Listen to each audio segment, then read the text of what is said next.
So, I've been talking about all the strange, weird mental cases of Mormons being delusional because, God told them to, like Lori and Chad Daybell, now with the Jody, what's her face, Hildebrandt in Utah, just all this craziness, of hurting other people, causing abuse, unaliving, all because of their religion.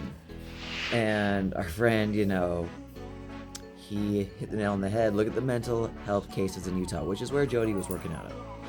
In more than just the religion, too. And it's true because I've had other people make comments. Yeah, it's not just the Mormon church that's doing this.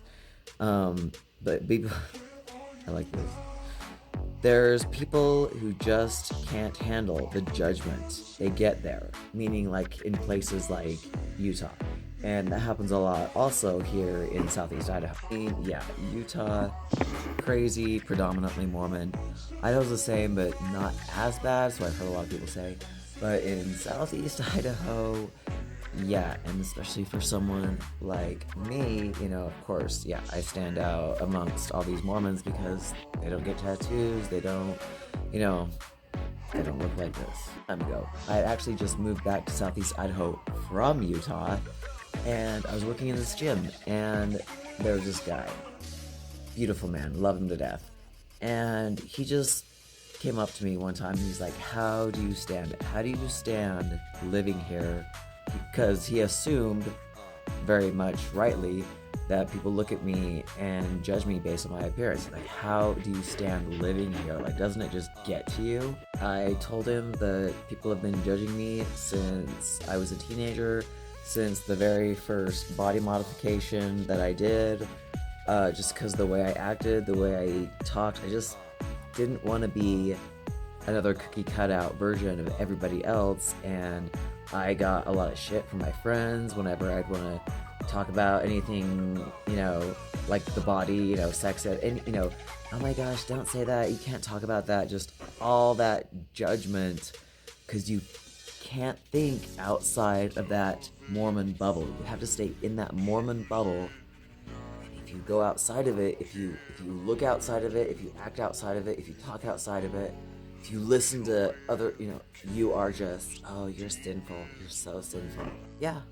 I told this guy who I ended up getting to know, turns out he's gay, and that's where he was coming from. That's why he came up to me, because he knew he, was judged by his appearance, whatever, mannerisms. So he talked to me about it, and we're still really good friends to this day. He actually moved back, though, to Salt Lake City, which is a different kind of, I don't know, Salt Lake City is a lot more open-minded, despite having the Salt Lake City temple there. But there's something about Salt Lake City that's more cultural, if you will. Go back to the people who, again, who don't look like the cookie cutout version of Christianity or Mormonism, and the judgment. I mean, I can understand those people who act a certain way, who act out, who, want to make a scene of themselves. I get, but for those that are just wanting to live their lives happily, quietly, without making a statement, those who aren't trying to, fit some kind of agenda so they can be political, I'm not talking about those people. I'm talking about someone who wants to just go buy, 6-pack of beer for the weekend, who get those side glances like, oh my god, I can't believe, that person's sinful, they're buying alcohol. Or those who just want to go get a coffee without being judged. Or those who want to express themselves with a certain kind of vernacular, and they like to say, oh shit, I've had a bad day, and not get judged for saying shit. Yeah, judgment. But for someone like me who is a Gen X and who's dealt with it to the point where it just doesn't mean anything to me, those that judge harshly and openly are doing it because of something they don't like about themselves, something they regret about themselves, something they are unhappy about themselves, and it has nothing to do with me, so I don't take offense to it because I don't respect them. And I don't take criticism from those who I don't respect. It means nothing to me. But a lot of Gen Xers have a thick skin. A lot of Gen Xers grew up with a thick skin because we went through a different kind of life. We went through a different kind of battle. We were taught to work our asses off if we want anything in life. We were not taught to be just, don't worry, the government will take care of you. No, we didn't grow up like that.